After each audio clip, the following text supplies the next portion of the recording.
શાંતિ રાખજો। હવે આપણે જે દિવસની રાહ જોઈ રહ્યા હતા તે દિવસ આજે આવી ગયો છે। આપણી વચ્ચે બે સીએમ પધાર્યા છે, એટલે ચૈતરભાઈના સમર્થનમાં બધી પબ્લિક પણ આવી છે।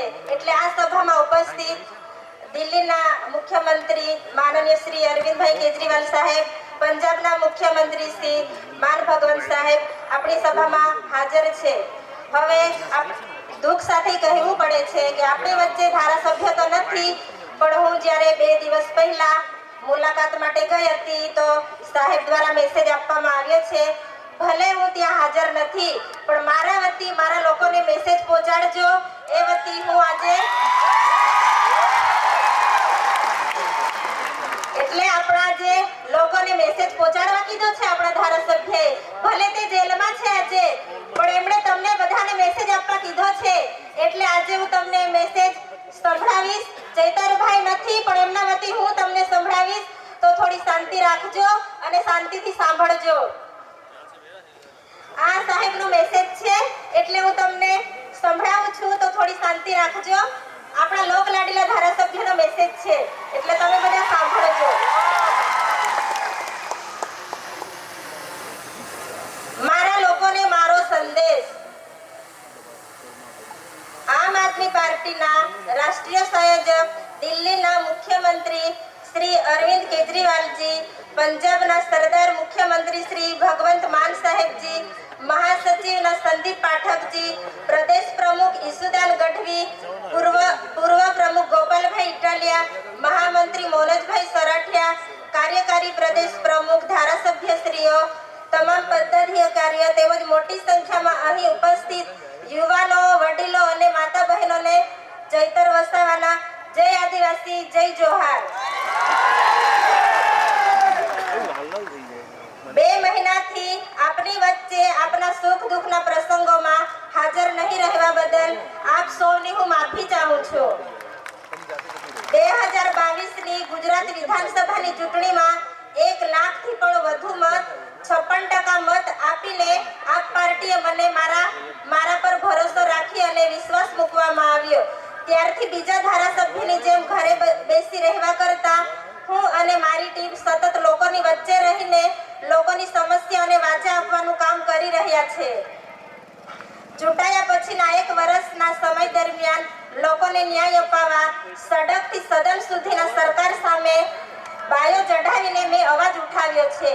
જેમ કે શાળાઓમાં પૂરતા ઓરડાઓ નથી, શિક્ષકો હોવા જોઈએ, હોસ્પિટલોમાં પૂરતા સાધનો, સ્ટાફ નથી, ગ્રામ્ય વિસ્તારમાં પૂરતી સુવિધાઓ નથી, પૂરતી લાઇટો નથી, સારા રોડ રસ્તા નથી, પુલો નથી, કનેક્ટિવિટી નથી, આદિવાસી વિસ્તારમાં સિંચાઈના પાણી પીવાની સુવિધા, સ્થાનિક લોકોને જીઆઈડીસીમાં કાયમી નોકરી, આદિવાસી વિદ્યાર્થીઓને ઉચ્ચ અભ્યાસ માટે ફ્રીશીપ કાર્ડ અને 2022-23ની શિષ્યવૃત્તિ માટે આ વિસ્તારમાં ચાલતા નકલી દારૂ બંધ કરાવવા, ટ્રાઇબલ અને જંગલ ખાતામાં ચાલતા ભ્રષ્ટાચાર, ટીએસપી સિંચાઈ વિભાગના નકલી કચેરીઓના ભ્રષ્ટાચાર, ટેટ-ટાટ પાસ ઉમેદવારોને કાયમી શિક્ષકોની ભરતી, નર્મદા ડેમમાંથી માનવ સર્જિત પૂરમાં રાહતની કામગીરી, NH56 દિલ્હી મુંબઈની 4 લેન લાઇન જમીન સંપાદનોનો વિરોધ, વન અધિકારી અધિનિયમ 2006ના પેન્ડિંગ દાવા વિરોધ, એસટીના ખોટા જાતિના પ્રમાણપત્ર,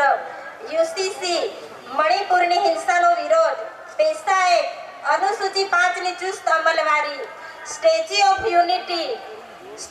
યુનિટીના નામે આદિવાસીઓનું વિસ્થાપન કર્યું છે તથા જળ, જંગલ, જમીન અને ખનિજો પરના આદિવાસીઓના અધિકારો આબાદિત રહે, અસ્તિત્વ, સંસ્કૃતિ, પરંપરા ટકી રહે તે માટે હું અને મારી ટીમ જાગૃતિ પણ ફેલાવી રહ્યા છે, જે સરકાર અને ભાજપના નેતાઓને ગમતું નથી। શરૂઆતથી લઈ અત્યાર સુધી ભાજપમાં લઈ જવાના અનેક પ્રયાસો કરવામાં આવ્યા છે। સામ, દામ, દંડ અને ભેદની નીતિ અપનાવવામાં આવી છે। હવે ખોટા કેસો કરીને મને અને મારી પત્ની શકુંતલાબેન વસાવા સહિત મારા પરિવારને હેરાન કરવામાં આવી રહ્યા છે। આ અગાઉ પણ ભાજપના નેતાઓ દ્વારા મારું ધારાસભ્ય પદ રદ કરાવવા હાઈકોર્ટમાં પિટિશન દાખલ કરવામાં આવી હતી। લાંબી લડત બાદ મારી જીત થઈ। આદિવાસી સમાજમાંથી આવનાર આ નાની ઉંમરનો યુવાન સરકાર સામે સડકથી સદન સુધીના સામે બોલે છે, એ ગમતું નથી।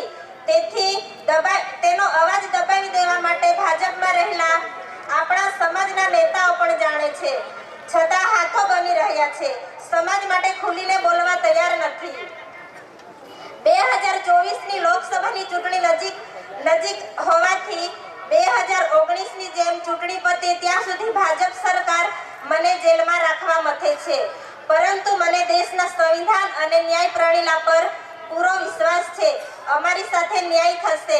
અમે ટૂંક સમયમાં જ આપ સૌની વચ્ચે હોઈશું અને સૌ સાથે મળી આ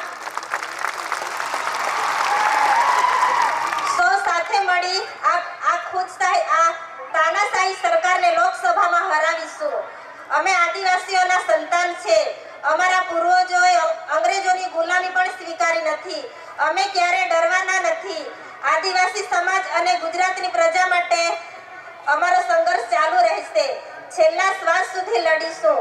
ભલે હું જેલમાં છું, પણ હું મારા લોકો માટે લડતો રહીશ. ગુજરાતના ખૂણે ખૂણામાં આમ આદમી પાર્ટીની વિચારધારાને પહોંચાડીશું. આપ સૌનો સહકાર મળતો રહે એવી આશા રાખું છું. આપનો સહકાર એ જ મારી તાકાત છે. આ સમય દરમિયાન ઊભા રહેનાર તમામ સામાજિક કાર્યકરો, આગેવાનો સૌનો હું આભાર માનું છું. સત્ય પરેશાન હો सकता है, सत्य परेशान हो सकता है, पराजित नहीं. હવે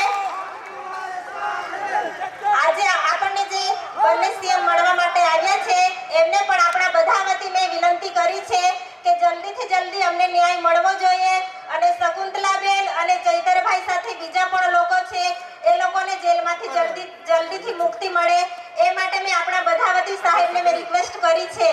એટલે આપણી વચ્ચે ટૂંક સમયમાં ધારાસભ્ય આવી જશે. चैतरभाई तुम संघर्ष करो.